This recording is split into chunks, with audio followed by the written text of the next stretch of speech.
तो आज की टॉपिक है टीडीएस की। ठीक है।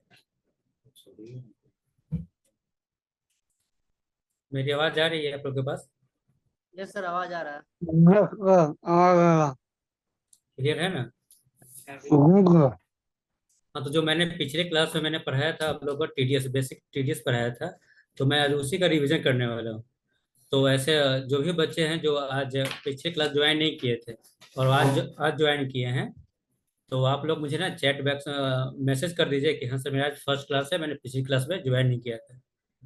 तो वो लोग मुझे मैसेज कर दें। हाँ जी, तो मैसेज किए हैं आप लोग ने। नीरज सिंह। सर मेरा फर्स्ट क्लास है। अच्छा, तो आपने पिछले बार क्लास नहीं ज्वाइन किए थे ना? आशीष, सत्यम, सलोनी,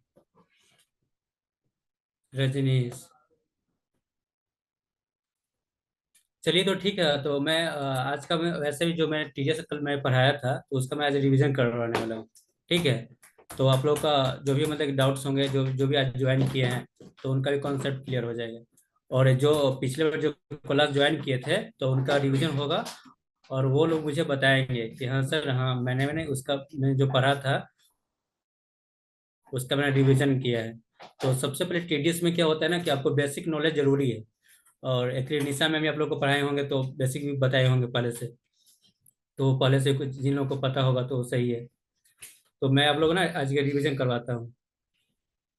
थोड़ी सी सिस्टम स्लो चल रही है, बट आप लोग जहाँ भी कुछ प्रॉब्लम होगा तब मैसेज कर दीजिएगा, ठीक है? कि सर आवाज़ नहीं आ रही है या फिर स्क्रीन शो नहीं हो रहा है। Okay sir.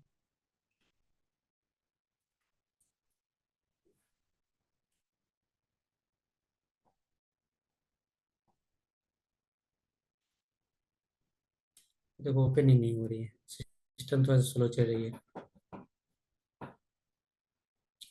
अच्छा, तो आप लोग से मैं पूछता हूँ कुछ कुछ जिन लोगों ने कल जो पिछले क्लास जो ज्वाइन किए थे।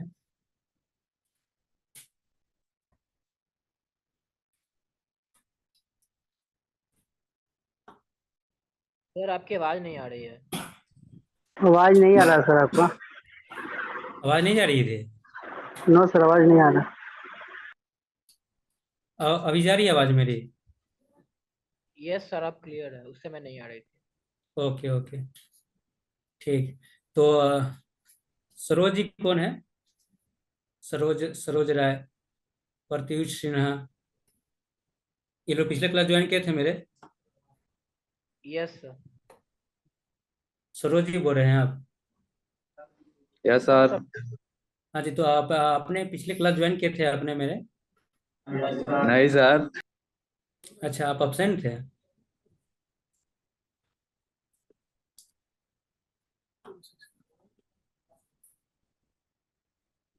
हेलो जी। यस सर, आवाज आ रहा। हाँ जी, तो मैं बोल रहा हूँ कि हाँ, जो भी लोग मतलब पिछले मेरे क्लास ज्वाइन किए थे ना, वो लोग से अपना हैंड रेज कीजिएगा। तो हाँ, जो लोग मुझे मेरी क्लास ज्वाइन किए थे हैंड रेज कीजिएगा।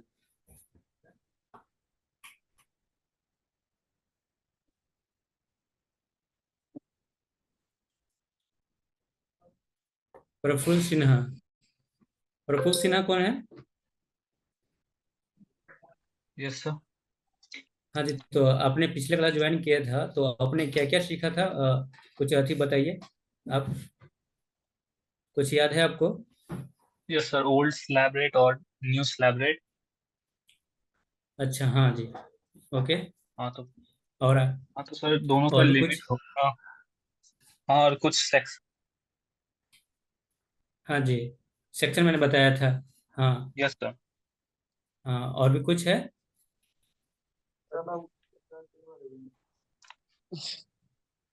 चलिए ठीक है, आपने बताया, सही बताया।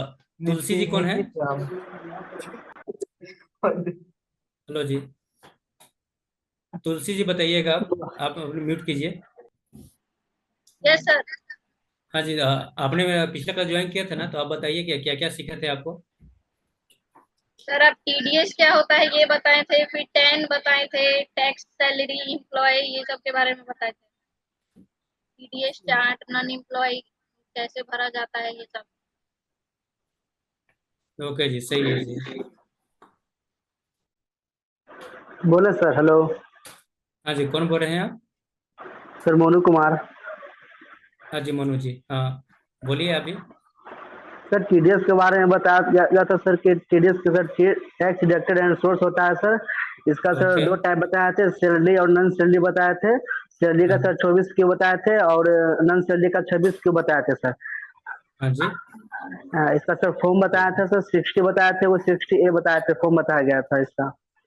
अच्छा और अच्छा, हाँ। ओल्ड टैक्स के लिए बताया गया था सर कि 2.5 लाख पर कोई टैक्स नहीं लगता है। और 5 से 10 तक में सर 20% लगता है, और 10% से अधिक पर सर 30% लगता है। हाँ जी, हाँ जी, टैक्स स्लैब मैंने आप लोग को ग्रुप में मैंने सेंड करवाया था पूर्णिका मैम से। टैक्स स्लैब के अनुसार कितना मतलब लिमिट लिमिट पे टैक्स कटता है, कितना थ्रेशोल्ड लिमिट होती है। तो ये सारे लोग के पास ये फॉर्मेट आ गए थे ना? ये सर आया था एक्स ग्रुप में। एक्स हाँ, तो उन लोगों ने, अब आप लोगों ने रिवीजन किया था उसका? Yes sir. एक्चुअली आज की क्लास जो था, आज की जो क्लास है ना, तो इसी पे मतलब रिवीजन का है।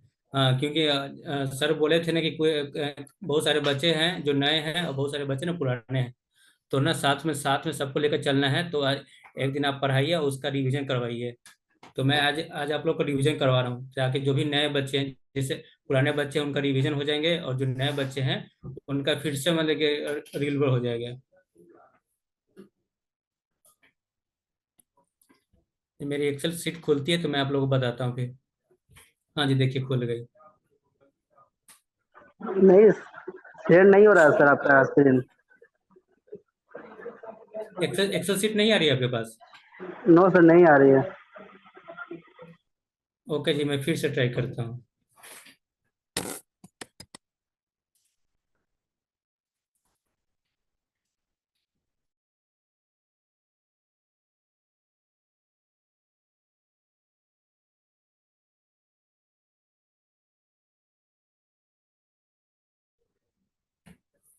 हाँ, क्या शेयर हो रही है अभी? No sir. Sir Excel sheet open नहीं हो दिख रहा है सब, और जो अदर चीज ओपन है वो दिख रहा है, बस एक्सेल शीट ओपन नहीं हो रहा है। नेटवर्क इशू हो रही होगी। मैं चेक करता हूँ फिर से।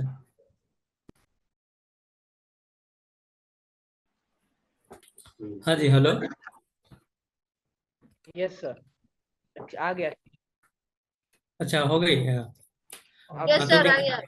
हाँ, देखिए पहले। ये सर शो कर रहा। हाँ, ओके जी। तो ठीक है, मैं एक्सेल सीट ऑन कर रहा था, वो जो मैंने आपको ग्रुप में सेंड किया था, मैं उसके बारे में क्लास लेने को और सोच रहा था।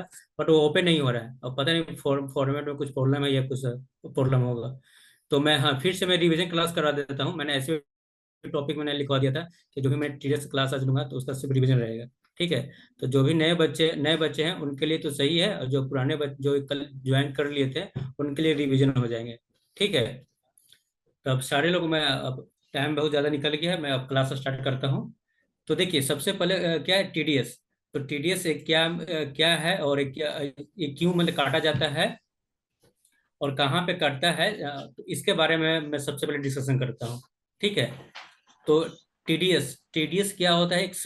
जैसे हम लोग दो जगह जैसे कटता है। एक गुड्स पे कटता है, एक सर्विस पे कटता है। तो गुड्स से कंडीशन में बहुत कम, कम जो होते हैं, बहुत कम एरर आते हैं, वहां पे लिया जाता है। लेकिन सर्विस के केसेस जहाँ पे होते हैं, वहां पे हर जगह, जहाँ पे हम लोग जैसे प्रोफेशनल सर्विस हो गया, कॉन्ट्रेक्टर सर्विस हो गया, तो हर जगह देखा जाए सर्विस के जहाँ बात आती है, सबसे ज्यादा देखा जाए तो वहां पे कटती है। गुड्स केसेस से कुछ कंडीशन है, बट वहां पे बहुत कम कम ये देखा जाता है। जैसे मैम आप लोग को बताए भी होंगे, चाहे तो सर मैम ने बताए होंगे, तो सबसे ज्यादा ये बोले होंगे कि नहीं, देखा जाए तो सर्विस का केसेस होता है, वहाँ पे सबसे ज्यादा लिया जाता है। गुड से कहीं कहीं फॉलो होती है, बट बहुत कम जगह ही होती है। तो मैंने पिछले क्लास में भी बताया था कि हाँ, टीडीएस क्या होती है, तो ये है टैक्स डिडक्टेड एट सोर्स। तो सोर्स का मतलब क्या होता है, और डिडक्ट का मतलब क्या होता है, और एक कौन सा टैक्स है, तो ये इनडायरेक्ट टैक्स है। तो क्या है और क्या कैसे नहीं है, मैं आप लोग से, मैं कभी कभी क्वेश्चन भी पूछ लेता हूँ बच्चे लोग से, वो आप लोग बताइएगा और मैं इधर से फिर आपको समझा दूंगा, एक्सप्लेन कर दूंगा। तो जो जो पुराने बच्चे थे, जो जिन्होंने ज्वाइन किया था पिछले क्लास में, तो आप मुझे ये बताइए, जो टैक्स डिडक्टेड एट सोर्स है, तो सोर्स का मतलब क्या होता है? एक गर्ल थी, तुलसी जी आप बताइए कि सोर्स का मतलब क्या होता है? अगर आप बोलने में असमर्थ हो रही तो आप मुझे चैट मैसेज भी कर सकती हैं। तुलसी जी अपना म्यूट कर लीजिए। सर सोर्स का मतलब ये हुआ कि जो हम टैक्स पे कर रहे हैं वो कहाँ से आ रही है। सैलरी हाँ, से आ रही है, हमारी जो इनकम है वो कहाँ से आ रही है, बाई सैलरी आ रही है या फिर कोई बिजनेस से आ रहा है। मतलब वो बहुत सारा उसका आदमी हो सकता है, सोर्स हो सकता है जहाँ से हमारी इनकम आ रही सोर्स सोर्स का मतलब हुआ रास्ता, वेव। है। तो रास्ता ये हाँ, कि ये वेव जो हो रही है कहाँ से हो रही है, तो किस पे होती है? इनकम पे होती है। और वो इनकम देखा जाए तो हमारी किस किस पे होती है? सर्विस केसेस में क्या होती है अधिकतर इनकम हो। हेलो जी, आवाज कट रही है क्या मेरी? नहीं सर, आवाज क्लियर है। सर। हाँ जी। तो देखिए, जो सोर्स होती है, सोर्स का मतलब हुआ क्या हुआ? वेब, रास्ता। हाँ, तो ये जो टैक्स डिडक्टेड एट सोर्स जो बोला जाता है, टीडीएस का जो फुल फॉर्म हुआ, टैक्स टैक्स किस पे कटा? तो हमारी जो इनकम होती है, मैंने इस पे एक्सप्लेन किया था, नहीं एक्सप्लेन नहीं किया। चलिए, सैलरी पर जो इनकम टैक्स करता है सर। हाँ जी, मोनू मोनू जी बोल रहे हैं अपना। Yes sir. हाँ जी। तो जो सैलरी पे जो हम लोग सैलरी जो दिए जाते हैं, उस पे क्या होती है ना कि 192 का सेक्शन है, उसके अंतर्गत क्या होती है, टैक्स पे जो होती है, जो पेमेंट करते हैं, तो कुछ अमाउंट काट लिए जाते हैं। तो जो जो अमाउंट जो कटती है ना, जो अमाउंट जो कटती है वो हमारी क्या होती है, हमारी एक सोर्स मतलब होती है। मान लीजिए किसी को हमको 10 रुपये पेमेंट कर, सॉरी 100 रुपया मुझे पेमेंट करना है। वो अगर प्रोफेशनल केसेस में आता है, तो 100 रुपया पे मुझे 10 कितना कटेगा, परसेंटेज 10% कटेगी। ठीक है। तो उस पे जो 100 रुपया मुझे पेमेंट करनी थी, बट उसमें से मैंने 100 रुपया का 10% मैंने क्या किया, काट लिया। वो मेरी सोच था, मतलब कि मैंने काट लिया। तो मैं उसको अगर डिडक्टिव को मैं उसको मैं पेमेंट करता हूँ डिडक्टिव को, तो मैं कितना पेमेंट कर रहा हूँ? 100 - 10, यानी कि 90 रुपीज कैसे कर रहा हूँ मैं उनको पेमेंट कर रहा हूँ। तो वो एक हमारी क्या हुई, जो 10 रुपया हमारी हुई, क्या सोर्स हुआ, इस इनकम के थ्रू में जो आए थे, उसकी वजह से मैंने क्या किया, 10 रुपये मैंने काट लिया। ठीक है। तो ये हमारी क्या होती है, जो हमारी इनकम हुई, हमारी इनकम पे जो टैक्स डिडक्ट करके आया, तो वही हमारी जो सोर्स हुआ वो हमारा 10 रुपया हुआ, वो मैंने काट लिया। तो इस तरीके से जो होती है वो टीडीएस की फॉर्मूले थी हुई परिभाषा हुई, या इसको एक्सप्लेन जो भी किया जाए वो बोल सकते हैं हम लोग। और ये कहीं कहीं ना, जैसे इनकम टैक्स के अनुसार देखा जाए, तो टीडीएस क्या है? टीडीएस एक डायरेक्ट डायरेक्ट टैक्स होती है।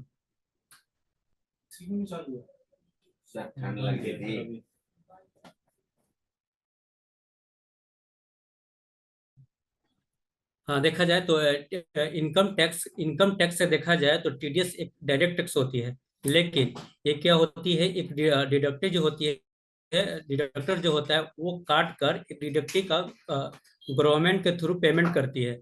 तो ये क्या हुआ, डायरेक्टली पेमेंट नहीं होकर ये राउंड के क्या हुआ, घूम कर पेमेंट हुआ। तो इस वजह से क्या होता है, ये ना ये डायरेक्ट टैक्स में नहीं आती है, बल्कि इनडायरेक्ट टैक्स देखा जाता है। ऐसे अगर नेचुरली देखा जाए ना, तो ये अगर इनकम टैक्स के अनुसार से अगर देखा जाए इसकी, तो एक डायरेक्ट टैक्स होती है। लेकिन इसको जो पेमेंट जो हम लोग टीडीएस जो काट कर पेमेंट करते हैं ना, तो हम लोग डायरेक्ट खुद पेमेंट नहीं करते हैं, क्या करते हैं, थोड़ा सा घूम के पेमेंट होती है। तो ये हम लोग डायरेक्टली पेमेंट नहीं किए, इस वजह से क्या हुआ, ये इनडायरेक्ट टैक्स हो गए। तो हाँ, जैसे हमारे जब रंजन सर पढ़ाते हैं, या फिर टीडीएस वाली मैम पढ़ाती हैं, तो ना तो उनमें थोड़ा सा ना डाउट से मतलब हो जाती है। मैं भी जब पढ़ रहा था, तो उस टाइम में डाउट हो गया, तो एक्सप्लेन एक्सप्लेन किए थे कि ये डायरेक्ट टैक्स है या इनडायरेक्ट टैक्स है।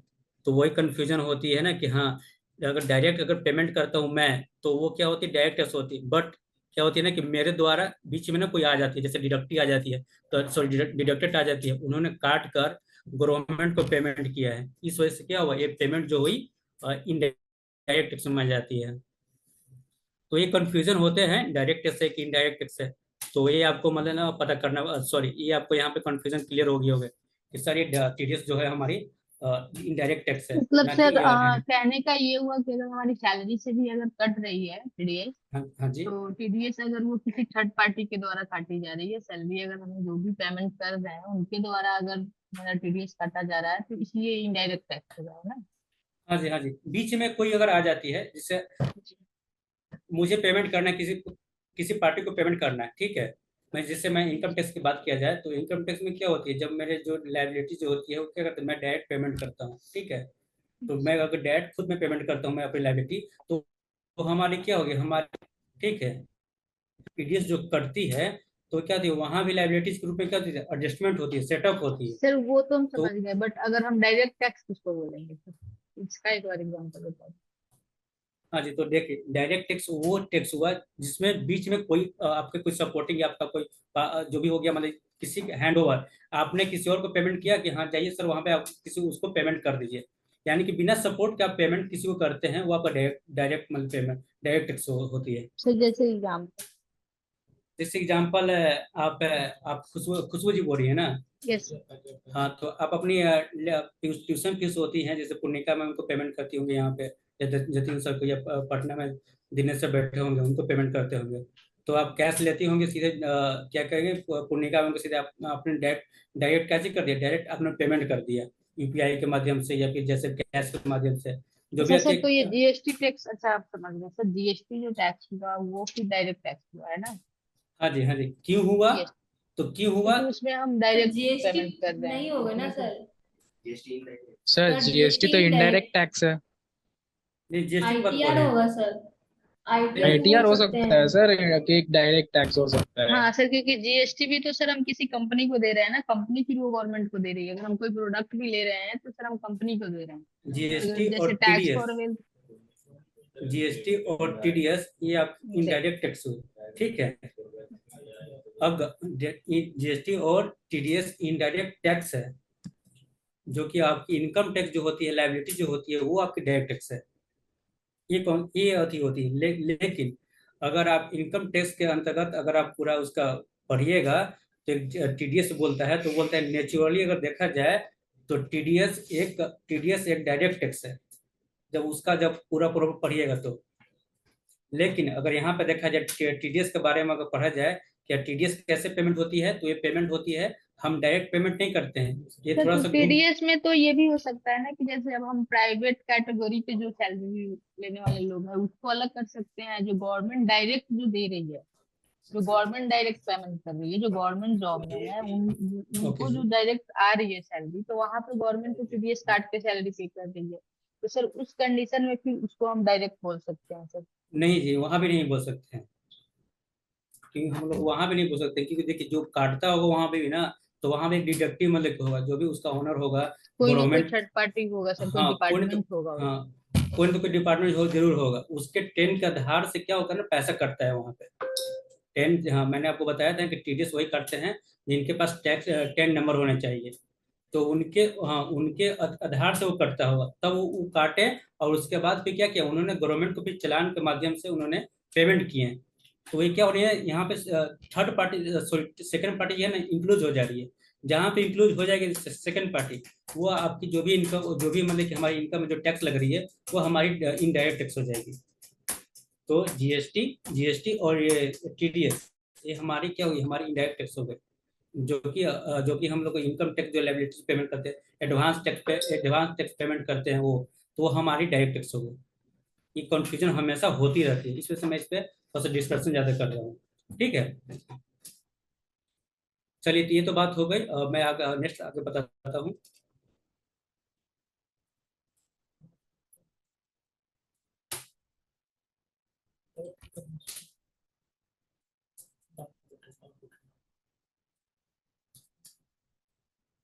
सिस्टम बहुत स्लो चल रहा है। हाँ, देखिए, उसके बाद हुई क्या, हमारी जो टैक्स कहाँ पे लगती है, तो हमारी इनकम जो होती है उस पे लगती है, ठीक है।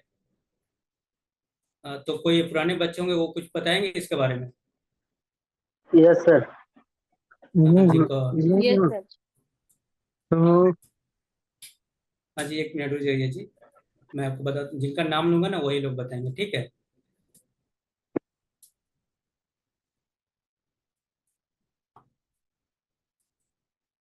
हाँ जी, मोनू जी तो क्लास ज्वाइन किए थे ना मेरे पिछले क्लास। Yes sir. हाँ जी, तो मोनू जी बताइए आप। इनकम पर बताए थे सर कि इनकम सर सैलरी पर लगता है सर, और नॉन सैलरी पर बताया था सर। सैलरी में बताया था सर कि 24 क्यों लगता है सर, और नॉन सैलरी में सर 26 क्यों बताया था सर आप। हाँ जी, क्या होता है ना, इसमें सेक्शन होती है, ठीक है। हाँ ये अब section, salary yes sir. Salary person कौन कौन हो सकते हैं?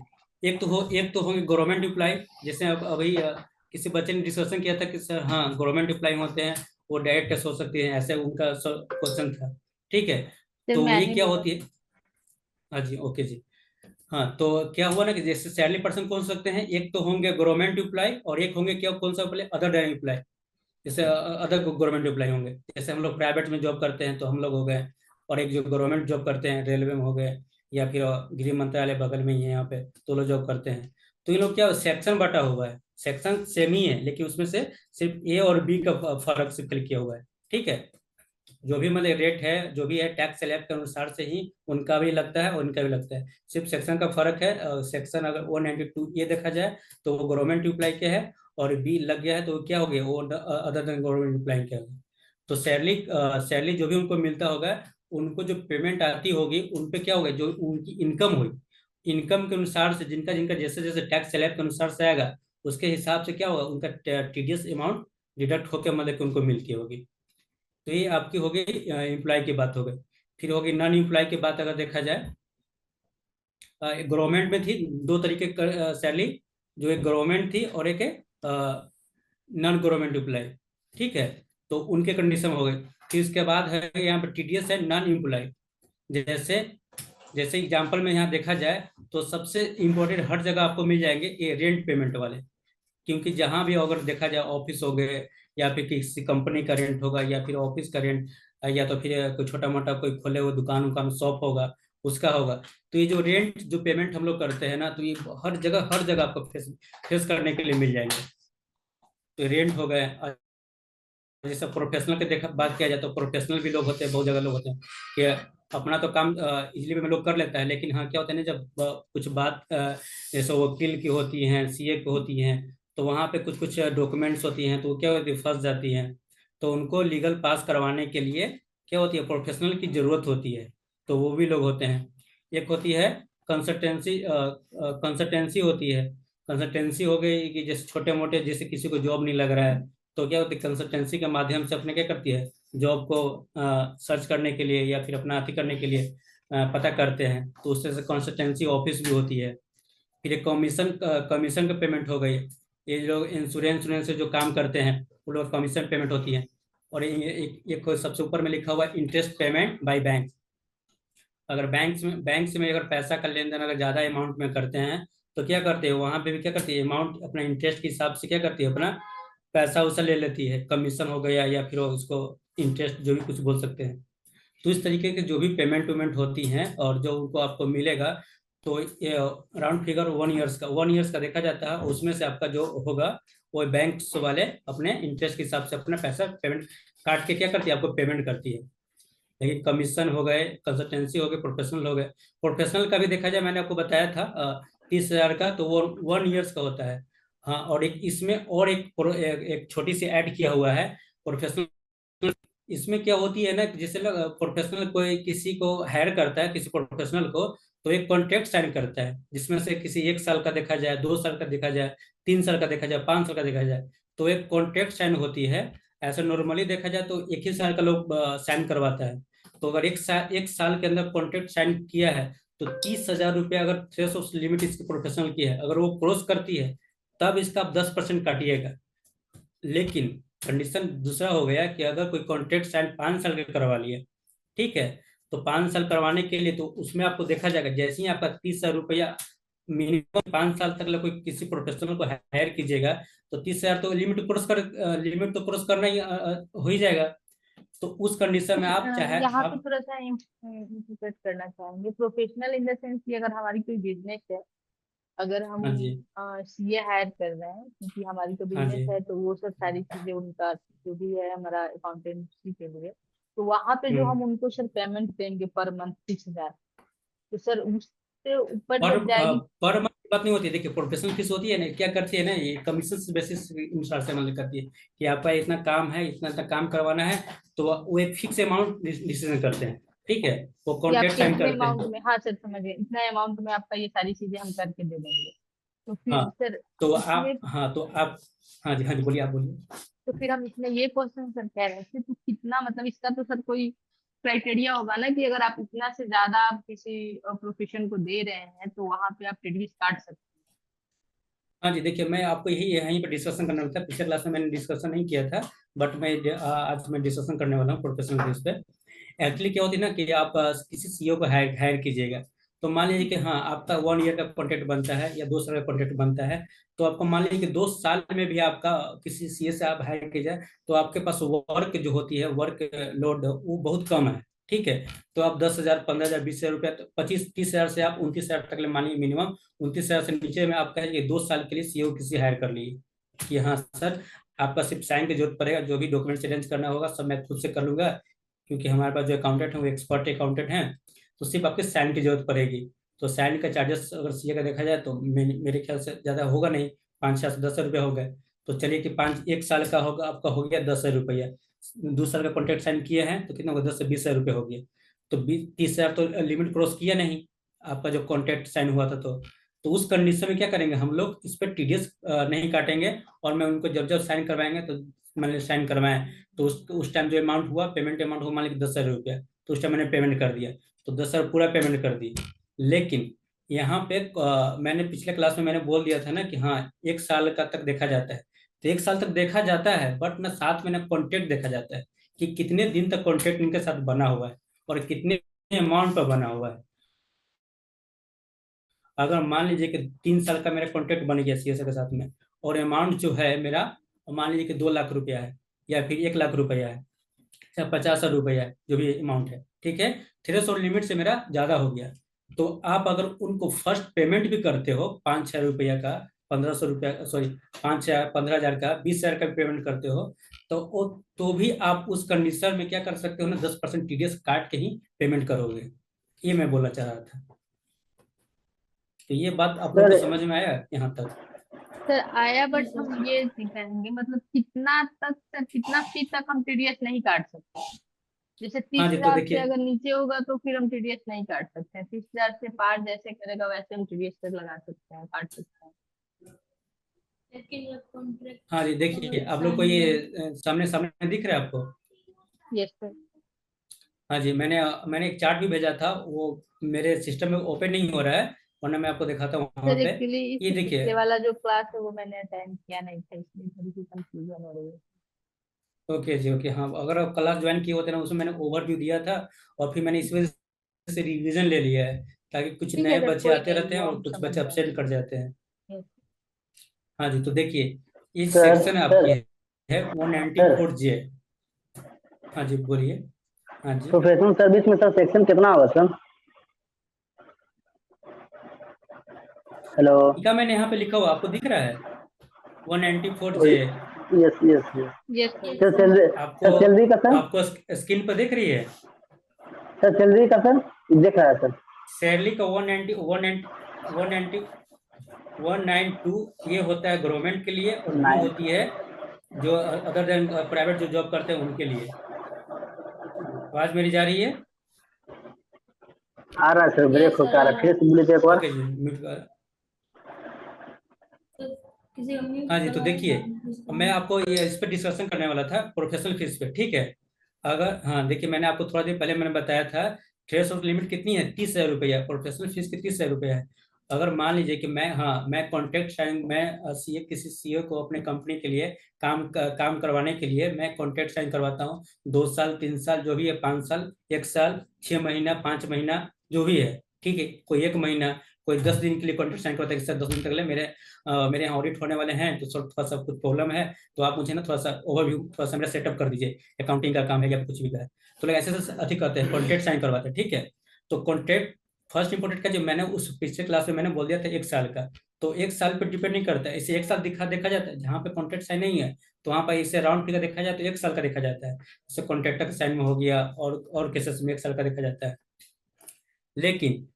लेकिन यहाँ पे कॉन्ट्रैक्ट के साथ से चलता है। अगर कॉन्ट्रैक्ट में मान लीजिए कि 1 महीना के लिए मैंने किसी सीईओ को हायर किया, ठीक, अगर उनका 40 से 50,000 रुपये 30,000 तक लिमिट है, 30,000 से क्रॉस करके क्या मान लीजिए 40,000 50,000 रुपये मैंने साइन कर लिया कि सर 1 महीना का मेरा काम रहेगा आपसे, 1 महीना में कभी भी बीच में मेरा काम हो सकता है, हाँ आप मेरा काम कर दीजिएगा, बट मैंने आपको ना उसका पूरा काम का कीमत का मैं आपको 50,000 पेमेंट करूँगा, ठीक। तो जो थ्रेशोल्ड लिमिट है 30,000 क्रॉस कर गया, 50,000 रुपये अमाउंट है। बट मैंने क्या किया, जब पेमेंट करने की बारी आई तो हम बोले ना कि काम स्टार्ट करने से पहले आप ना मुझे 10,000 रुपये पेमेंट कर दीजिए। बहुत सारे सर्विस के केसेस में ऐसे ही होते हैं, काम स्टार्ट नहीं हुआ, 15%, 10%, 20% पैसा पहले लिया जाता है। तो जब आपको पता ही है कि मेरा थ्रेशोल्ड लिमिट 30,000 क्रॉस कर गया, मुझे उनको 50,000 पेमेंट करना है, तो उस कंडीशन में अगर आपके पास 10 नंबर है, आप टीडीएस काटते हैं, तो उस कंडीशन में 10,000 रुपये आप पेमेंट कर रहे हैं, तो 10,000 रुपये पेमेंट करने में सब उनको 10,000 पेमेंट कर रहे हैं, तो आप उसमें 10% क्या कीजिएगा, टीडीएस काट के ही पेमेंट कीजिएगा। यानी कि 10,000 पेमेंट कर रहे हैं तो 10% मैंने काट लिया, यानी कि 1,000 रुपये मैंने काट लिया, तो उसमें से क्या करना है, ये 9,000 रुपया उनको पेमेंट करना है। इस तरीके से मैंने बोलना चाह रहा था, आप लोगों को बताना चाह रहा था। सर अगर ये जो होगा जो हमारा यहाँ तक समझ कॉन्ट्रैक्ट गए होगा आप? वो अगर 2 साल का होगा तो? टाइम पर डिपेंड नहीं करता है, आपका अमाउंट पर डिपेंड करता है कि अमाउंट कितना है। 2 अमाउंट अगर साल का फिफ्टी रहा, 6 थाउजेंड है महीने सर, का। बट ये हमारा जो हाँ, कॉन्ट्रैक्ट है ये 2 साल का है, तो ये पर ईयर तो 25,000 होगा। थ्रेशोल्ड लिमिट तो पर ईयर का तो क्रॉस नहीं होगा। नहीं नहीं, तो क्रॉस लिमिट नहीं चेक करना है मुझे, वो पर ईयर का नहीं देखना है मुझे, कॉन्ट्रैक्ट अथी देखना है, कॉन्ट्रैक्ट का लिमिट देखना है कि कितने मुझे वो काम करवाना है, तो कितने दिन का मतलब कॉन्ट्रैक्ट साइन किए हैं, सॉरी कितने सर तो अमाउंट इसमें अमाउंट टाइम सॉरी लिमिट नहीं होगा? नहीं, टाइम लिमिट नहीं है, इसमें अगर अमाउंट किसी लिमिट है, ठीक है। अगर कोई हाँ जी बोलिए। जैसे किसी का फर्स्ट पेमेंट ही हो रहा है, अगर मैं कॉन्ट्रैक्ट साइन करवाई हूँ तो मेरा और थोड़ा फर्स्ट सा जोर से पेमेंट। बोलिए, आपकी आवाज नहीं आ रही है मेरे पास। सर मैं बोल रही थी कि अगर मैं फर्स्ट पेमेंट ही कर रही हूँ, किसी से कॉन्ट्रैक्ट साइन करवाई हूँ, तो वो मेरा हाँ फर्स्ट जी, पेमेंट का ही 50,000 रुपये है, तो उस टाइम हम काट हाँ सकते जी, हैं टीडीएस। और ऐसा हाँ भी जी। हो सकता है कि थ्रेशोल्ड ऐसा भी देखिए, है थ्रेशोल्ड, हाँ ऐसा बोलिए भी है बोलिए कि बोलिए। अगर मेरा 2 मंथ में मेरा थ्रेशोल्ड लिमिट 30,000 से ऊपर होता है 2 मंथ में, तो मैं हम्म, कॉन्ट्रैक्ट साइन कराई हूँ 2 या 3 मंथ का, तो उस टाइम भी मैं 10% टीडीएस काट के उनको पेमेंट करूंगी। देखिए कॉन्ट्रैक्ट जब साइन होता है ना, तो वहाँ पे सब कुछ लिखा हुआ रहता है, ठीक है।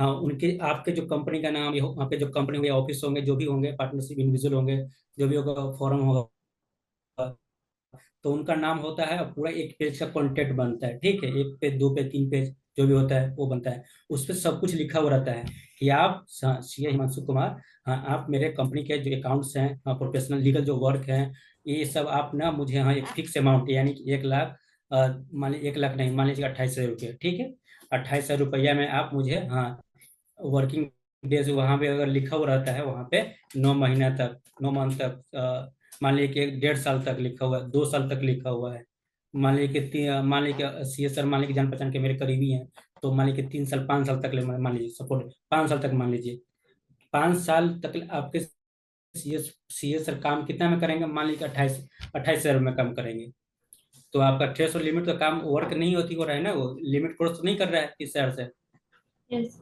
28,000 रुपया में अमाउंट है।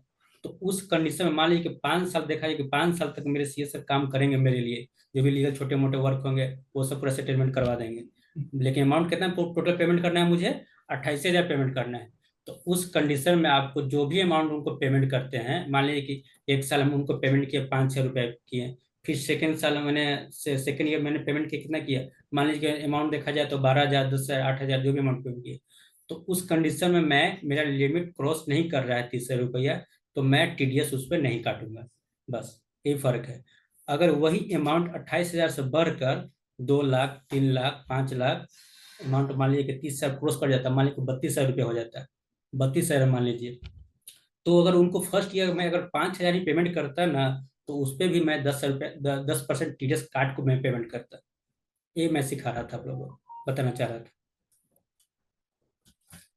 सब लोग को समझ अगर में आ गया यहाँ कॉन्ट्रैक्ट तक? साइन नहीं है तो हाँ जी, कॉन्ट्रैक्ट साइन नहीं है तो आप फर्स्ट इन जब पेमेंट करते हैं, ठीक है, फर्स्ट पेमेंट करते हैं तो आपका तो थ्रेशोल्ड लिमिट 30,000 तो क्रॉस नहीं कर रहा है।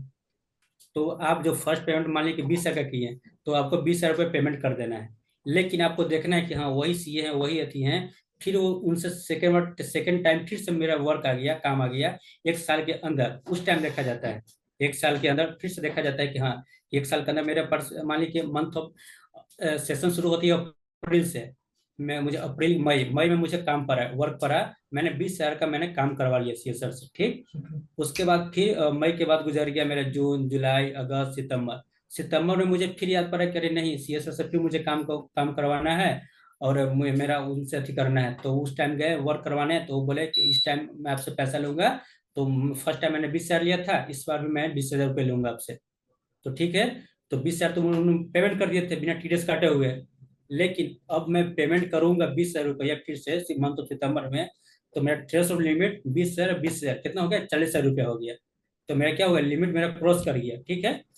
तो 40 जो मैं 20,000 पेमेंट करूंगा इस बार ना, तो उसमें 20,000 रुपया में से मैं 10% क्या करूंगा, टीडीएस काट के पेमेंट करूंगा मैं उनको।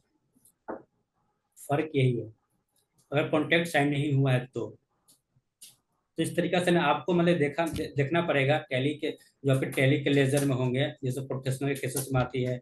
और भी जैसे सीए ही प्रोफेशनल नहीं होते हैं, बाकी और भी कंडीशन जो होते हैं आर्टिफिशियल जो होते हैं, तो वहाँ भी प्रोफेशनल लोग होते हैं। तो डॉक्टर भी हो सकते हैं, टीचर भी हो सकते हैं, सारे लोग हो सकते हैं। हाँ वो भी लोग हो सकते हैं, तो उनका भी अलग सर अलग। हाँ जी एक और बोलिए। क्वेश्चन है कि अगर जैसे मेरा कॉन्ट्रैक्ट होता है, वो होता है 25,000 का पहला कॉन्ट्रैक्ट, वो ठीक। कॉन्ट्रैक्ट पूरा हो जाता है, 3 महीना का कॉन्ट्रैक्ट होता है, 3 महीना का कॉन्ट्रैक्ट 25,000 का कंप्लीट हो गया। फिर हम्म। अगला उसी 3 महीना के बाद फिर से मैंने दूसरा कॉन्ट्रैक्ट साइन कर लिया सेम पर्सन से 25,000 का, तो अब क्या ये भी थ्रेशोल्ड लिमिट फाइनेंशियल में आएगा? फाइनेंशियल ईयर सेम रहेगा तो आ जाएगा। हाँ sir. Financial year financial same अगर रहेगा। सेम रहेगा तो थ्रेशोल्ड लिमिट हो जाएगा, तो इसमें हम जो पहला 25,000 रुपया जो पेमेंट किए हैं पहला में, उसके बाद जो 25,000 पे करेंगे तो हम्म। उसमें टीडीएस कटेगा, या फिर वो थ्रेशोल्ड लिमिट क्रॉस करने के बाद जो अमाउंट बचेगा उस पे टैक्स कटेगा? नहीं नहीं नहीं, देखिए कहने का मतलब है कि जैसे ही मान लीजिए कि आप 29,999 रुपये आपने पेमेंट कर दिया, ठीक है, 30,000 में से 1 रुपया मान लीजिए कम हो गया, आपका उतने ही तक कॉन्ट्रैक्ट हुआ था, ठीक है। आपने साइन किया कॉन्ट्रैक्ट, जो भी कॉन्ट्रैक्ट किया, जो भी मतलब कि आपने वर्क वर्क मान सिंपल मान लीजिए कि मैंने सीएसआर से काम करवाया, ठीक है, मैंने काम करवाया, तो 29,990 रुपये मान लीजिए सपोर्टेड कि मैंने इतना तकले काम करवा लिया। और इसके बाद मुझे पता चल रहा है ना कि 2-3 महीने के बाद मुझे ना अब फिर से मुझे वर्क करवाना है, मुझे काम करवाना है इनसे। हाँ तो इनको इस टाइम पे पेमेंट करना होगा। मान लीजिए कि हमको इस टाइम छोटा मोटा खाली काम था, साइन करवाना था, तो मान लीजिए कि 5-6 रुपये बोलेंगे, 5-6 रुपये चार्ज लगेगा। तो जैसे ही 29,900 उस टाइम तो था ही आपका फाइनेंशियल ईयर में फ्लो कर रहा था, लेकिन जैसे ही 30,000 क्रॉस कर गया, 5-6 रुपया और दीजिएगा, तो मान लीजिए 29,000 रुपया 5-6, 29,000 था उधर और 5-6 मान लीजिए 34,000 रुपया हो गया। तो 30,000 तो क्रॉस कर गया ना आपको, तो जो अमाउंट पेमेंट कीजिएगा ना उस पर आपको काटना है, ठीक है। जो बाद में पेमेंट करेंगे उस पे काटना है दस हाँ उस परसेंट पर काटना है। टीडीएस काटने का एक सिंपल सा फॉर्मूला ये होती है कि हाँ मान लीजिए कि अगर आप जो हमारे जो सीएसआर हैं, अगर मान लीजिए कि उनको आप बैंक में पेमेंट नहीं देकर अकाउंट से पेमेंट नहीं देकर आप उनको कैश में देते हैं, 5,000 क्या करते हैं आपको कैश में दे देते हैं कि सर मैंने ना कि सर 5,000 रुपये 10,000 तक लिमिट है, 10,000 से अगर रुपये पेमेंट करता हूँ मैं, तो आपको बैंक में देना अथी है, ट्रांजेक्शन जरूरी है। लेकिन 10,000 से नीचे अगर पेमेंट करते हैं तो आपको मैं कैश में पेमेंट कर देता हूँ, ठीक है। अब बहुत सारे लोग हैं कि जो कैश में लोग करते हैं कि हाँ भाई कैश में दे देते तो मेरे लिए और बेस्ट होता है। लोग ऐसे से बहुत सारे लोग हैं, बात कीजिएगा तो पता चलेगा। तो वो लोग क्या करते हैं ना कि जैसे देखिए आप टीडीएस काटे यहाँ पर, जैसे मतलब कि है, तो अगर सीए चाहता है कि मेरा पैसा बच जाए, मैं नहीं चाहता हूँ कि लोगों को बताऊं कि मैं इतना इतना कमाता हूँ, मैं लोगों को नहीं बताऊं कि हाँ कि मेरा इनकम इतनी इतनी है। तो उस कंडीशन में क्या होती है ना कि टीडीएस जो सामने वाला होता है, तो वो सोचते हैं कि अगर मैं इनको पेमेंट नहीं करता हूँ बैंक में नहीं बल्कि कैश दे देता हूँ, तो इसमें तो हमारी कोई बेनिफिट है नहीं। सामने वाला पार्टी सोचेगा कि मेरी तो कोई बेनिफिट नहीं है, आपने जितना काम किया उतने अमाउंट बोला, मैं कोई पेमेंट कर देता हूँ। तो इस वजह से अगर बोलता मतलब कि है कि हाँ, जो सामने वाला पार्टी होता है वो बोलता है कि अगर आप किसी को पेमेंट कर रहे हो ना, तो वो टीडीएस काट कर ही पेमेंट करो। अगर आपने 5,000 का पेमेंट किया है, ठीक है, तो आप प्रोफेशनल फीस में मुझे दिखा रहे हो, या फिर क्या चाहिए, एक तरह से खर्चा मतलब हो गया कि हाँ अब ये सब इनडायरेक्ट एक्सपेंस में जाएगा। तो जब उसकी टैक्स लायबिलिटी जो प्रॉफिट और लॉस निकाली जाएगी वहां पे, तो वहां पर देखेगा कि सीए हिमांशु कुमार को मैंने एक बार 29,000 रुपये पेमेंट किया था, अब फिर मैंने एक बार 5,000 का मैंने यहाँ पे दिखा रहा हूँ, एक्सपेंस दिखा रहा हूँ, लेकिन इस टाइम क्या किया था मैंने इसको कैश में पेमेंट कर दिया था। तो आप यहाँ पे क्या होगा, जब फाइनेंशियल ईयर जब आपका रिपोर्ट जब बन के आएगा, तो क्या हुआ वहां तो 30,000 तो क्रॉस कर रहा था आपका लिमिट। यही होती है ना फाइनेंशियल कब बनती है, प्रॉफिट और लॉस क्या होती है, 1 साल का निकल के आती है ना उस कंडीशन में। तो वहां पे तो लिमिट हो रही है कि 30,000 क्रॉस कर दिया, तो सरकार वहां पे ऑब्जेक्शन लगा सकते हैं ना कि आपके पास 10 होने के बावजूद भी आपने टीडीएस क्यों नहीं काटा। तो वहां पे फंस जाएंगे, और जो उसकी पेनल्टी वेनल्टी होती है, मतलब कि है टीडीएस अगर नहीं काटते हैं तो उस कंडीशन में आपको पेनल्टी होती है, वो चार्ज आपको पेमेंट कर जाना पड़ेगा।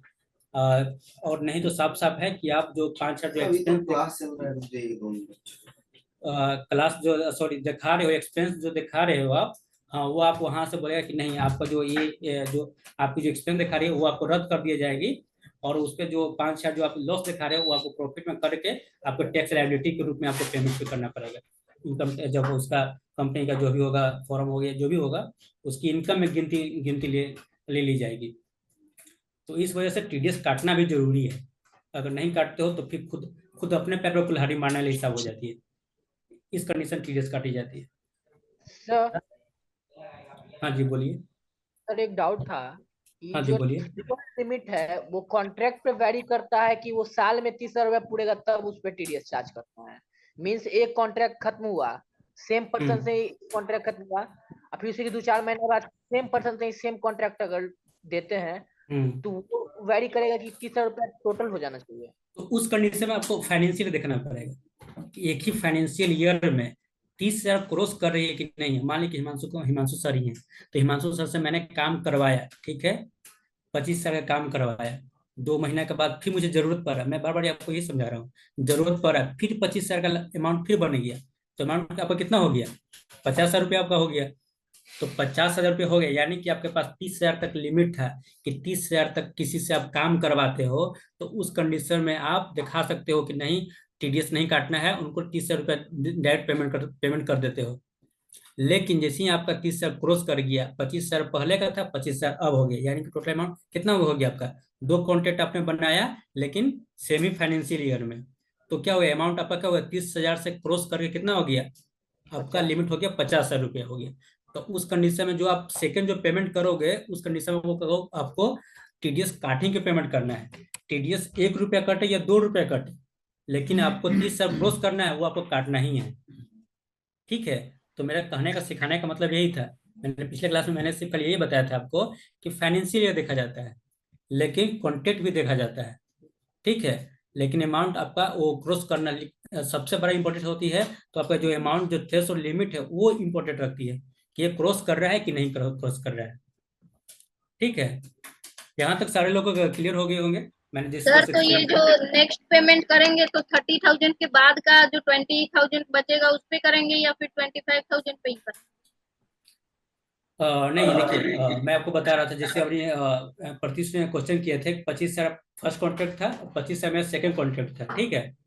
Yes sir. तो 25,000 और 25,000 कितना अमाउंट आपके पास हो गया, 50,000 50 हो गया। तो सर वही पूछ रहे हैं कि 30 हो गया, अब जो 20,000 बचा है उसका 10% करेंगे ना? नहीं वो नहीं, 25,000 तो आपने काम करवाया और 1 महीना 2 महीना के बाद, इसे मेरी बात सुन लीजिए आप लोग। हाँ आपने 25,000 का काम करवाया, ठीक, 25,000 क्या किया आपने, उन्होंने आपने लेट लिया होगा 1 महीना 2 महीना के बाद, आपने 25,000 रुपये पेमेंट कर दिया, ठीक। अब बच्चा आपके पास फिर से आप कॉन्ट्रैक्ट आया उसी फाइनेंशियल ईयर में, तो फिर कितना अमाउंट पेमेंट करना है उनको, 25,000 रुपये फिर से पेमेंट करना है, ठीक है। तो जो टीडीएस आपको काटना है वो 25,000 का एक जैसे उस पर जब अब इनवॉइस बनाइए होगा, चाहे जो सर यहाँ से बनाकर जो भेजेंगे टीसीएस होंगे, तो उस पर क्या होगा, CGST SGST सब कुछ उस पर लगा होगा ना, अमाउंट जुड़ जाके आया होगा ना उस पर अमाउंट। तो जो टीडीएस जो करता है वो किस अमाउंट पर करता है, बेसिक अमाउंट पर करता है, आपका जो बेसिक अमाउंट होता है, ठीक है। मान लीजिए कि 25,000 उनका चार्ज हो गया होगा, 25,000 पर से क्या उन्होंने CGST SGST IGST उन्होंने इंक्लूड करके दिया होगा, तो 25,000 जो बेसिक अमाउंट है उस पे आप 10% लगा के आप काट के आप उनको पेमेंट कीजिएगा CGST ऐड करके। ठीक है, ठीक है आपको सर। वो हाँ, ये 30,000 देखना नहीं है, 30,000 खाली देखना है कि मेरा क्रॉस कर रहा है कि नहीं।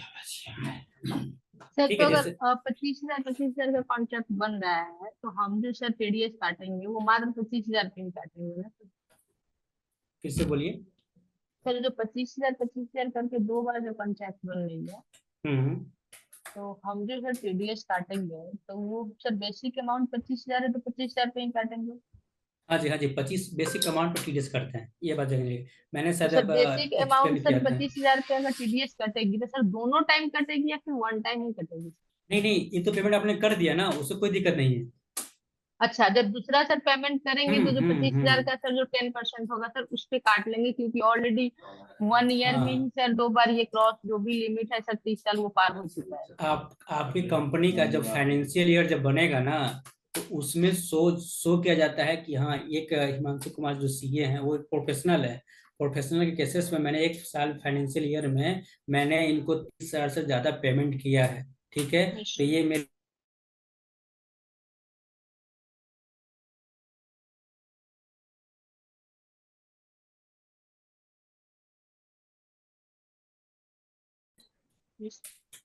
एक मिनट रुक जाइए, तो आवाज नहीं जा रही है तो। एक्चुअली मैं बोलो हेडफोन यूज कर रहा हूँ, तो हो सकता है कि साइड में चला गया, इस वजह से आवाज नहीं जा रही है। आवाज अब जा रही है आवाज? क्लियर है आवाज आ रही है अब? सर, आपकी आवाज क्लियर है। ओके जी, थैंक यू। तो देखिए, एक यहाँ पे मैंने ना TDS कैलकुलेशन का मैंने पिछले क्लास में आप लोगों ने बताया था। इस तरीके से एक क्वेश्चन मेरे पास था।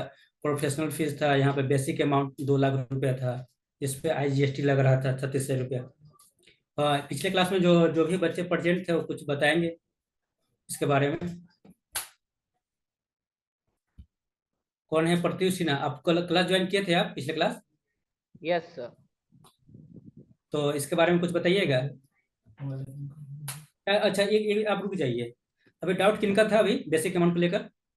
कौन थे?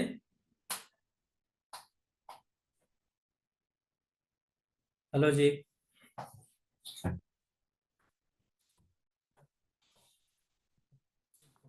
बेसिक अमाउंट को लेकर किनका दिक्कत था? अभी प्रॉब्लम आया था, क्वेश्चन पूछ रही थी, कोई गर्ल्स थी शायद।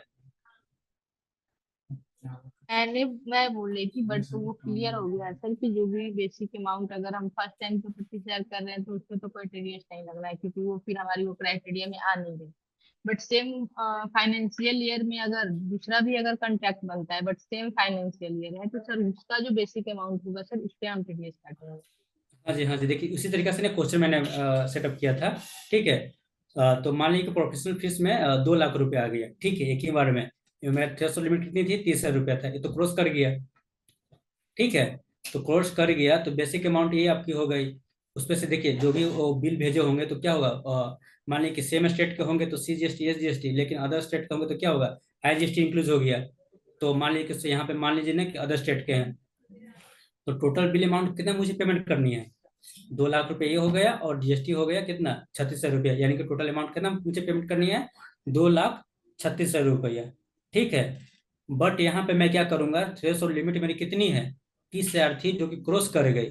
तो मैं उस बेसिक अमाउंट पर, ये जो हमारी जो 2 लाख है, इस पे मैंने 10% मैंने निकाला। 2 लाख का 10% तो कितना आती है? 20,000 रुपया। ठीक है, तो टोटल बिलिंग मेरा अमाउंट था 2,36,000, माइनस मैं कर लूंगा 20,000 रुपया। तो मेरे पास पेमेंट जो करने के अमाउंट बचा, वो कितना बचा? 2,16,000 रुपया। तो मैं पार्टी को कितना पेमेंट करूंगा? जो हमारे जो प्रोफेशनल फीस होंगे वो सर होंगे, उनको मैं कितना पेमेंट करूंगा? 2,16,000 रुपया। अगर हाँ बाय द वे अगर वो फिर हमसे कॉल पे या फिर किसी से पूछेंगे कि हाँ मेरा मैं पेमेंट बनता तो 2,36,000 रुपया, तो आपने 2,16,000 मुझे क्यों पेमेंट किया? तो बोले सर, हाँ, आपने ना कंडीशन फ्लो कर दिए थे, आपका थ्रेशोल्ड लिमिट क्रॉस कर गया था, इस वजह से मैंने 10% आपका TDS काट लिया है। तो इस वजह से क्या करूंगा, हाँ, तो 2,36,000 से यहाँ था, सॉरी 2,16,000, 20,000 रुपया, 2,36,000 रुपया आपका अमाउंट हो गया। जो कि अमाउंट आपको कहाँ मिलेगा? तो जब आप ITR फाइल कीजिएगा, उस कंडीशन में आपको पैसा मिलेगा। देखिए मैंने वो कंडीशन मैंने यहाँ पे बनाया था, कैसे कैसे था। हाँ जी, यहाँ पे देखिए प्रोसेस फ्लो होता है TDS का। कैसे कैसे प्रोसेस होता है मैं वो आपको बताता हूँ। तो सबसे पहले क्या करता है, सबसे पहले जो होता है पैसे जो होते हैं जिनको पेमेंट करना है उनको क्या करता है, डिडक्ट कर लेता है। एक डिडक्टर कैसे करता है, डिडक्टी का कैसे करता है, पेमेंट काट लिए, जैसे कोई सैलरी कैसे हो गया, कॉन्ट्रेक्टर हो गया या प्रोफेशनल हो गया, जो भी हो गया वो काट के पेमेंट करता है। तो सबसे पहले क्या हो, अमाउंट को डिडक्ट करते हैं। उसके बाद क्या करते हैं हम लोग, चालान क्रिएट करते हैं। तो चालान क्रिएट करने का लास्ट टाइम क्या है, यहाँ पे मैंने शो किया था, 1 मिनट में दिखाता हूँ आपको। सर 7 तारीख सर। 7 तारीख हाँ, से नेक्स्ट वीक के कितना तारीख को है, सॉरी नेक्स्ट मंथ कितना है, 7 तारीख से पहले हम लोग कैसे करते हैं, उसकी जो होती है चालान हम लोग क्रिएट कर लेते हैं। ठीक है, तो हाँ देखिए 7 तारीख से पहले हम लोग कैसे करते हैं, चालान क्रिएट कर लेते हैं। अगर 7 तारीख से पहले अगर हम लोग चालान क्रिएट नहीं करते हैं, अच्छा बताइए यहाँ पे, अभी मैंने एग्जांपल लिया था 20,000 रुपया का, सॉरी 2 लाख का मैंने काटा था, टीडीएस में काटा था यहाँ पे। ठीक है, अगर हाँ तो कितने अमाउंट का मैं चालान क्रिएट करूंगा, जो पिछले क्लास लिए तो कुछ बताइए, कितने अमाउंट का मैं चालान क्रिएट करूंगा, चाहे अभी मैंने बताया तो सारे बच्चों को समझ में आ गया होगा। 2,000 का, कितना कटेगा, 2,00,000।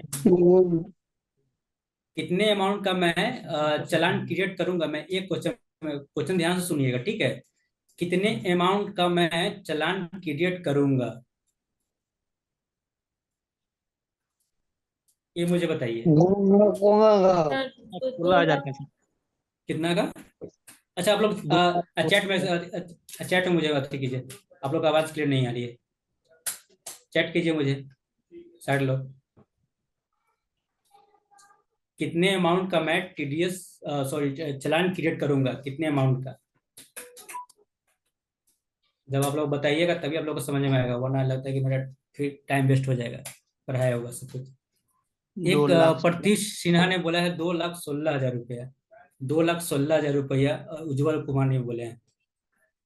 फिर से मेरा क्वेश्चन ध्यान सुनिएगा, कितने अमाउंट का मैं टीडीएस चालान क्रिएट करूंगा,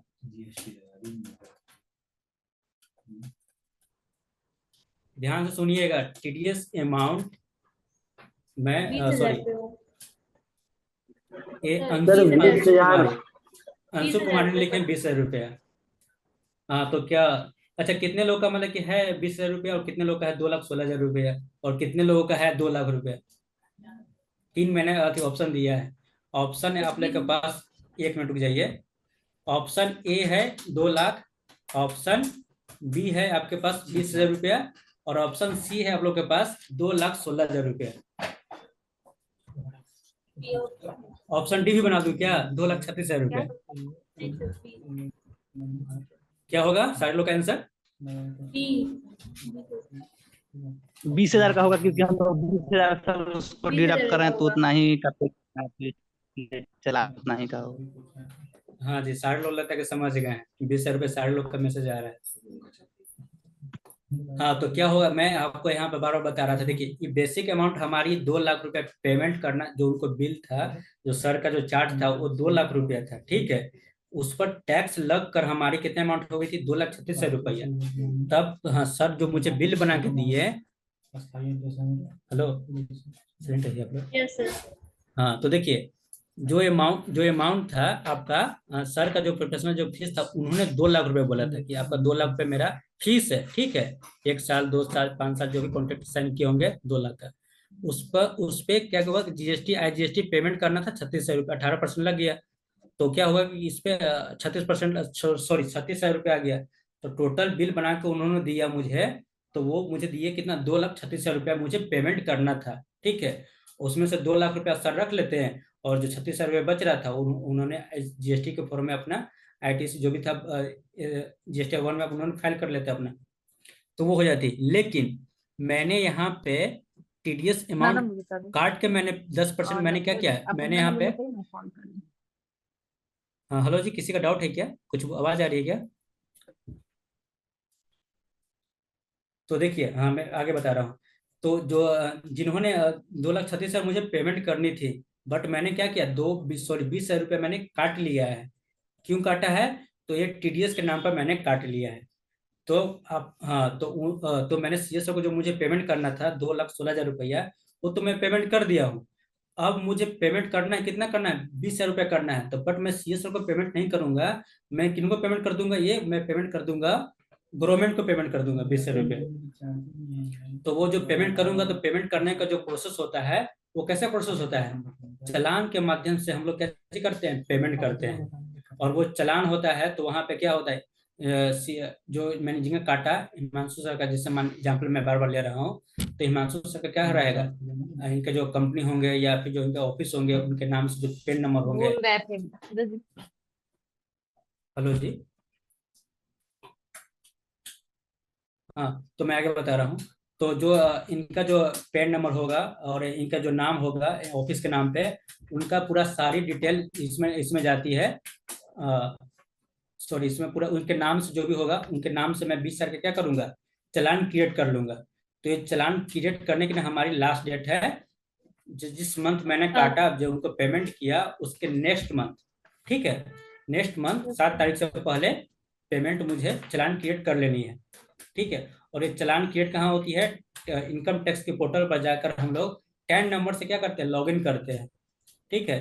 तब वो वहाँ पे ऑप्शन आती है ई टैक्स पेमेंट करने के लिए, तो वहाँ पे प्रोसेस कीजिएगा, तो टीडीएस टीसीएस पेमेंट करने की प्रोसेस आती है, तो वहाँ से हम लोग मतलब चालान पेमेंट करते हैं।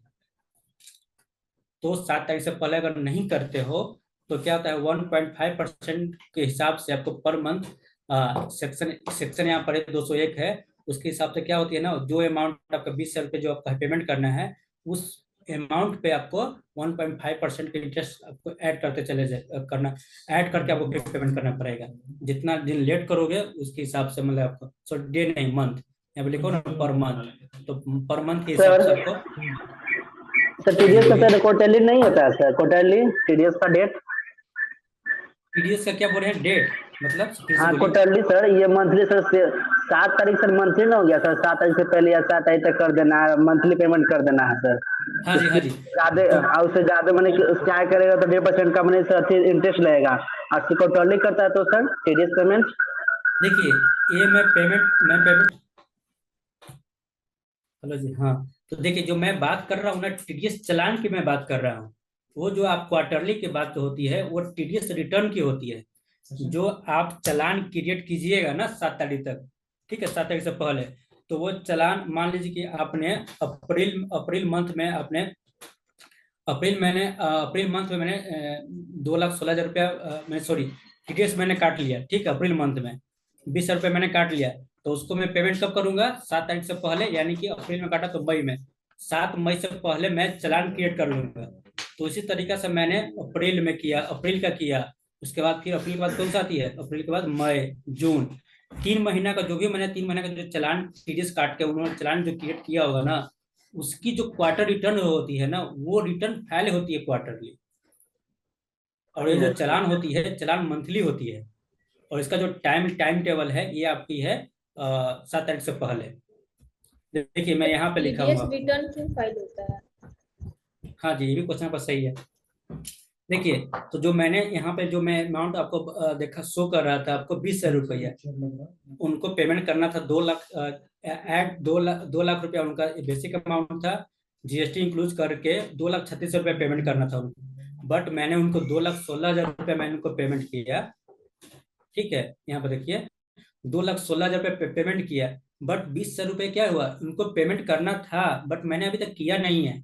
तो पैसा तो मेरा तो है नहीं, ये तो सर ही का पेमेंट है, पैसा है। तो ये मैं क्या करूंगा ना, टीडीएस चालान के माध्यम से ही इनके नाम पर मैं पेमेंट कर दूंगा, ठीक है। डायरेक्ट पेमेंट नहीं कर इनको, अगर देखिए 2,36,000 रुपये मैं क्या करता है, यहाँ पे इनको डायरेक्ट पेमेंट करना था, बट मैं इनको डायरेक्ट पेमेंट नहीं कर मैं क्या कर रहा हूँ ना, गवर्नमेंट को पेमेंट कर रहा हूँ कि हाँ सर मैं आपके नाम पर 20 रुपये जमा कर दे रहा हूँ, बाद में ना आप ना जब वो सर क्वार्टरली रिटर्न जब फाइल करेंगे ना, तो उनके नाम से भी आईटीआर पर उनका लायबिलिटी शो हो जाएगा, सॉरी इनपुट वहाँ पे हो जाएगा, लायबिलिटी हो जाएगा। फिर वो अपना जब आईटीआर फाइल करेंगे तो उस पर से जो भी अमाउंट जो 20,000 रुपये है वो उनकी इनकम के अनुसार से क्या होगा, एडजस्टमेंट हो जाएगी। तो इस वजह से चालान क्रिएट किया। और देखिए मैं आपको यहाँ पे बता रहा था, जो फर्स्ट क्लास था हम लोग का, डायरेक्ट टैक्स है या इनडायरेक्ट टैक्स है। देखिए यहाँ पे डाउट क्लियर हो जाएंगे कि मैं इनको डायरेक्ट पेमेंट करना था 2,36,000 रुपया, बट मैंने इनका 20,000 रुपया मैंने पेमेंट काट लिया। और काट के मैं इनको क्या किया कि मैं इनको डायरेक्ट पेमेंट न कर मैं गवर्नमेंट के माध्यम से, सरकार के माध्यम से मैं इनको क्या कर रहा हूँ, बाद में पेमेंट करूँ, बाद में इनको पैसा मिल जाएगा, बाद में पैसा मिलेगा। तो इस वजह से जो टैक्स हुआ, जो अमाउंट जो टैक्स हुआ, इस तरीके से नहीं, ये इनडायरेक्ट टैक्स कहलाती है। तो टीडीएस का फॉर्मूला मतलब कि टीडीएस में अगर देखा जाए तो ये टीडीएस क्या हुआ, पैसा उनको मिल रहा है डायरेक्ट रूप से, लेकिन कुछ दिन होल्ड करने के बाद भी इनको पैसा मिल रहा है। और मैं डायरेक्ट पेमेंट नहीं कर रहा हूँ, बल्कि उनको डायरेक्ट पेमेंट नहीं, थोड़ा सा घूम राउंड फिगर थोड़ा सा घूम के उनको पैसा मिल रही है। वैसे जो टैक्स हो रही है, इस वजह से इनडायरेक्ट टैक्स हो, इस वजह से डायरेक्ट टैक्स कहलाती है। तो देखिए आपने किन्हीं ने पूछा था कि चल, हाँ जी बोलिए। जैसे कि आप बोल रहे हैं कि उनको पेमेंट 3 मंथ के बाद जैसे हम रिटर्न फाइल कर रहे हैं तो उनका पेमेंट चला जा रहा है, तो वो पेमेंट जाता तो नहीं, वो आईटीआर जब फाइल करेंगे तब ना उनको मिलेगा वो पेमेंट। हाँ जी, हाँ जी, वहाँ पे सेटअप होती है। ठीक है, अगर मान लीजिए कि लाइबिलिटीज इनका ज्यादा बनती है, ठीक है ना, तो उनको अगर पेमेंट करना होगा, ज्यादा अमाउंट करना होगा, तो उसमें सेटअप हो जाएगी। लेकिन अगर उनका कोई लाइबिलिटी जैसा होता बनता ही नहीं है, तो जो टीडीएस के नाम में जो कटा हुआ अमाउंट वो रिफंड हो जाती है। फिर इनको फिर इनके जो अकाउंट डिटेल्स जो डाले होंगे ना, उस पर इनका पैसा फिर वापस मिल जाएंगे, ऐसा होती है। आईटीआर फाइल करने की कोई जरूरत नहीं होती होगी, फिर ऐसा होता है। आईटीआर तो फाइल करना ही पड़ेगा ना, मतलब अगर वो चाहें तो करे, या फिर जैसे कि अगर आईटीआर उनका ये टीडीएस का अमाउंट तो पहले ही मिल जा रहा है, तो आईटीआर में नहीं मिलेगा उनको। नहीं समझे नहीं, देखिए कहने का मतलब है ना कि जिनका टीडीएस कट रहा है उनको आईटीआर फाइल करना जरूरी है। अगर आप आईटीआर फाइल नहीं करते हो ना, तो आपको जो 20,000 रुपये जो कटा, मतलब कटा है, पैसा को कटा है, वो आपको मिलेगा ही नहीं। कहने का मतलब है कि आपके अकाउंट में पैसा मतलब कि है, ठीक है, आपके अकाउंट में पैसा है, वो आपके अकाउंट में पैसा पड़ा हुआ है, ठीक है ना, उसको पैसा लेने के लिए ना आपको बैंक जाना पड़ता है या एटीएम में जाना पड़ता है, ठीक है, तब वो आपके हाथ में पैसा आता है। आपके अकाउंट में पैसा पड़ा हुआ है, लेकिन उसके लिए कुछ करना पड़ता है, आपको एटीएम जाना पड़ेगा या आपको बैंक जाना पड़ेगा। तो वही प्रोसेस यही है, आपको आईटीआर फाइल करना पड़ेगा। अगर आपका जो पेमेंट करना है, मान लीजिए कि आपको लाइबिलिटीज आपका बन जाता है 5 लाख रुपये बन जाता है, और आपका टीडीएस कट के आपका अमाउंट 5,50,000 रुपये हो जाती है, तो 5 लाख तो सेटलमेंट आपका हो गया। 50 रुपये जो बचा वो आपको रिफंड के रूप में आपको आपके अकाउंट पे पैसा मिल जाती है। तो ये प्रोसेस होती है। तो इस वजह से ना जिसका टीडीएस करता है ना, उनको आईटीआर फाइल करना जरूरी होता है। अगर फाइल नहीं कीजिएगा तो या जो आपका 20,000 रुपया है वो आपका गया, खत्म, तो आपको फिर मिलेगा भी नहीं, ऐसा भी होता है। ठीक है, तो ये प्रोसेस होती है, तो ये प्रोसेस आपको करना है। आप चाहिएगा कि मुझे पैसा मिल जाए हाथ में, तो वो सुविधा नहीं है। जिस तरीके से आप बैंक एटीएम जाते हैं ना, उस वजह से ये प्रोसेस करते हैं, उस वजह से आईटीआर फाइल करना है। इस वजह से देखिएगा, देखिए अभी केसेस बहुत सारे ऐसे केसेस आएंगे।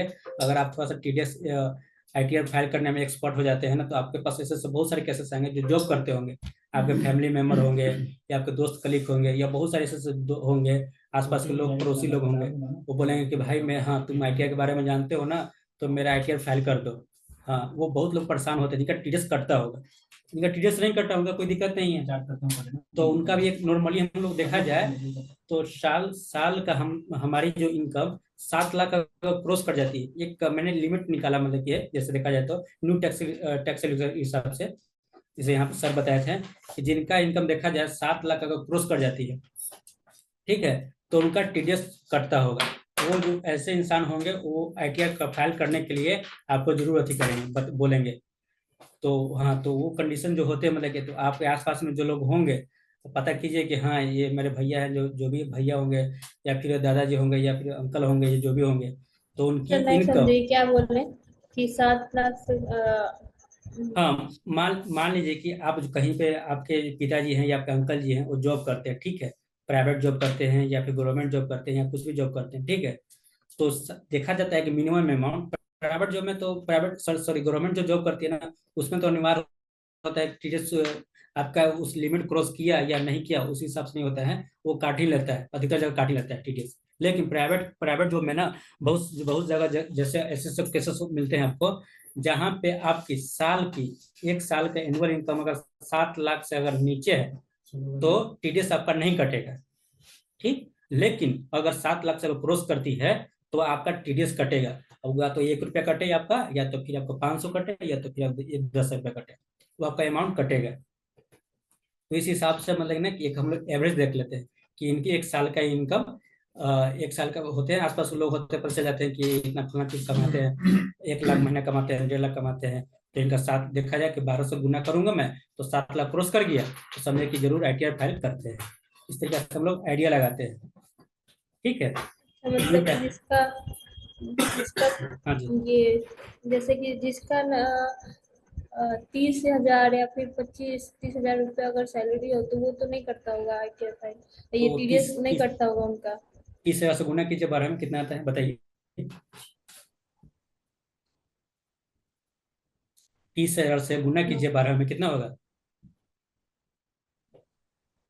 12 36 यानी कि 3,60,000 रुपये होगा। हाँ, तो उनका टीडीएस नहीं कटेगा। मतलब सर जिनका एनुअल सैलरी 7 लाख से ऊपर जाएगा तो उनका डीडीएस उनको देना होता है, ऑटोमेटिक से हाँ वो जी, हाँ कट जी। जाता है। एक अमाउंट जो है 7 लाख तक मैंने देखा है हर केसेस में कि 7 लाख अगर क्रॉस कर रही है तो उनका टीडीएस काटना अनिवार्य हो गया है। मतलब कि प्राइवेट सेक्टर में अगर आप कहीं अकाउंटेंट पे जॉब कर रहे हैं या कहीं पे जॉब कीजिएगा तो एक्सप्रोस एक होता है, मतलब मिनिमम अकाउंट कि नहीं भाई, एक होता है ना कि कहीं पे आप जाते हो राउंड फिगर किसी से काम करवाते हो, तो कोई बोलता है ना कि भाई मुझे ना 100 रुपया दे दो, जितना खर्चा होगा मैं आपका काम करवा दूंगा, एक एक्सप्रोस अमाउंट बोलते हैं ना। तो उस तरीका से हम लोग देखे हैं, मतलब कि है ना, कहीं भी अगर किसी इंसान का कोई प्राइवेट जॉब में वर्क कर रहा है तो 7 लाख उसका क्रॉस कर रहा है। जैसे मैं यहाँ पे सर से मैंने बात किया था कि सर टीडीएस काटना है, उनका अमाउंट को काटूंगा कि नहीं काटूं, तो सर ने मुझे बताया कि देखो भाई सिंपल एग्जांपल है, 7 लाख रुपया साल का देख लेना कि 7 साल का, सो 1 साल का इनकम अगर 7 लाख क्रॉस कर रही है तो उनका टीडीएस काटना है। तो उसके हिसाब से उनको टीडीएस काटने के लिए उनका प्रोसेस होती है वो आपको पूरा निकालना पड़ेगा। तो देखिए मैंने यहाँ पे सर ये तो आपको सर न्यू बताया था। टैक्स स्लैब में आता है ना सर 7 लाख सर? हाँ जी, हाँ जी, हाँ जी। यस सर, 5 लाख ही तक है, लेकिन क्या होती है ना, कोई लोन लिए हुए रहते हैं, कोई किसी का मेडिकल इंश्योरेंस होता है, डिडक्टिव होती है, तो इस सब सर कंडीशन में क्या 5 होती लाख है तो ना, सर 7 ओल्ड लाख देखा टैक्स जाता स्लैब में है। आता है ना सर? देखिए मैंने यहाँ पे आपको देखा, हेलो जी, देखिए स्क्रीन यस पे सर, शो हो आवाज रहा आ रही होगा। है। Yes sir. हाँ जी, तो देखिए जो 7 लाख में अमाउंट आपको बता रहा हूँ ना, एक मिनिमम एक्सप्रोस लगभग मान सकते हैं। बहुत लोग ना पास LIC होते हैं, मेडिकल होते हैं, 50,000 का डिडक्शन भी है, तो ये सब condition flow fill up, home loan होते हैं 2 लाख का होती है, तो ये सब कोई म्यूचुअल फंड में इन्वेस्ट किए हुए रहते हैं, तो ये सब कंडीशन देखते हुए ना 7 लाख तक मिनिमम माना जाता है, ठीक है। Sir medical allowance sir, investment कहीं की लाइफ इंश्योरेंस सर, ये सब ओल्ड टैक्स स्लैब में आता है ना सर? 5 लाख तक तो कोई टैक्स नहीं लगता है सर, 7 लाख तक new tax slab sir. Sir मैंने जो मैंने आपको यहाँ पे जो दिखाया वो शो कर रहा हूँ ना, तो मैं ये ऑल टैक्स स्लैब के अनुसार से मैंने आपको बता रहा हूँ, न्यू टैक्स के हिसाब से नहीं बता रहा हूँ मैं।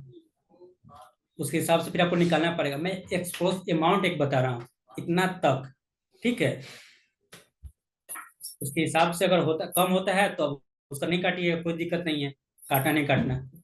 अब ऐसे तो बहुत सारे कंडीशन मतलब हो गए जिनका अमाउंट अगर नहीं भी हो रहा है तो उसका भी अमाउंट लोग काटता है, 10% काट लेता है लोग, ठीक है, जिसका टैक्स फ्लो नहीं कर रहा है तो यस वो सर। कंडीशन जैसे कॉन्ट्रेक्शन का साइन अथी में हो गया, ये सब अमाउंट अथी में हो गया, तो सब कंडीशन में देखा जाता है। चलिए तो मैं ठीक है सैलरी टाइम, के सेक्शन में बोल रहे हैं। हाँ जी, तो मैं सैलरी के हिसाब में बता रहा था।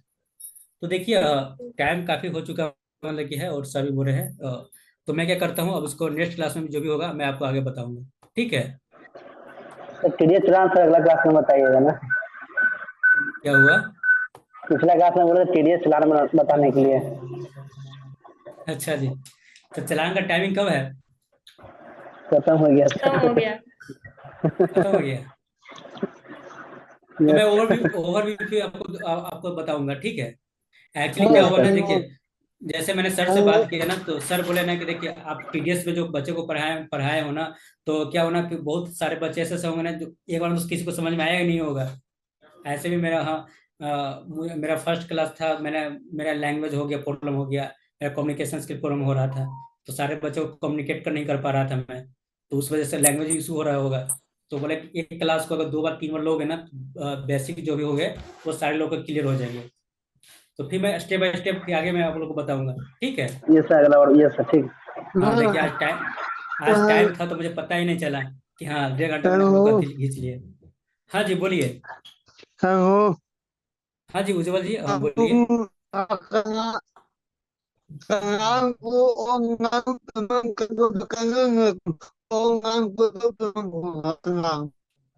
उज्जवल जी आपकी आवाज़ तो मेरे पास क्लियर नहीं आ रही है, तो आप ऐसा कीजिए, मुझे चैट में मैसेज कीजिए, हाँ तभी मैं आपको बता सकता हूँ।